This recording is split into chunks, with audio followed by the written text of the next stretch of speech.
Nous avons pensé organiser effectivement cette conférence de presse pour vous édifier sur les contours, et les tenants et les aboutissants de l'organisation de la première édition de la Nuit du Talent, et pour vous rassurer tout de suite, un événement qui se veut désormais institutionnalisé, puisqu'il y a un décret qui a été pris dans ce sens-là et qui a donc vocation à être pérennisé. Donc c'est la première édition qui en appelle d'autres. Ça, c'était pour vous rassurer. Donc cette initiative du ministère en charge de la culture vient combler, bien évidemment, des attentes des acteurs culturels, des artistes, tous secteurs confondus, dans un moment particulier, puisque l'événement va intervenir 2 années après, un peu plus de 2 années après une période compliquée pour tout le monde, mais particulièrement pour vous. Ça, c'est l'élément conjoncturel, à savoir la crise de la pandémie de la Covid-19 qui a empêché tout le monde, mais particulièrement les artistes, de se produire.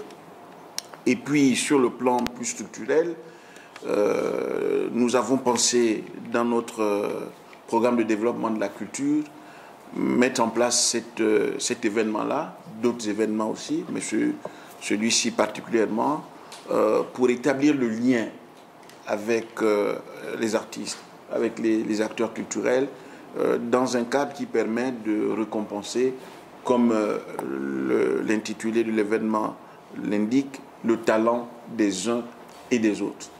Depuis que nous sommes en poste, nous échangeons régulièrement avec les structures qui nous doivent de l'argent en termes de droits d'auteur. Je vais même les citer, il s'agit de RTL et de Gabon Télécom. Voici les usagers qui nous doivent le plus d'argent. Nous discutons avec ces structures-là et l'une des premières remarques pertinentes qui nous est faite, c'est « vous défendez les droits d'auteur des personnes qui ne sont pas enrôlées chez vous ». On revient au problème de l'enrôlement. Les artistes traitent directement avec nous. Et vous venez défendre leurs droits d'auteur. Ils doivent d'abord s'enrôler au Bugada. Heureusement que nous, on a un devoir de mission publique. À partir de ce moment, on n'a pas besoin d'attendre que les artistes soient enrôlés au Bugada pour aller les défendre. Donc je vous invite une fois de plus à demander aux artistes d'abord de faire leur part. Parce que là aussi, il y a une confusion. Les droits d'auteur, ce n'est pas à l'État de payer les droits d'auteur. Les droits d'auteur, c'est aux usagers de les payer. L'État fait sa part, c'est-à-dire prendre des textes pour encadrer de façon législative le secteur. Le Bugada a été désigné comme étant l'organe exclusif de gestion de droits d'auteur au Gabon. Donc la pénibilité de notre mission se situe au niveau du recouvrement. Pour l'instant, nous sommes dans des négociations avec ces structures-là, parce que les montants sont colossaux. Nous sommes conscients que si on va au bout de cette négociation, il faudra trouver un compromis, parce que les sommes dues ne pourront pas être payées telles que nous les attendons. Donc ça ne fait pas, au contraire, ceci fait partie des avantages d'un artiste. Donc il ne s'agit pas d'occulter, ou pas de masquer, ou pas de repousser, de faire oublier le problème de droit d'auteur.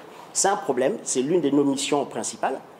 Nous allons y arriver, mais on a besoin du concours de tous. D'ailleurs, très prochainement, je vous demanderai de venir pour une séance de travail où on va commencer à mettre la pression à ces structures-là.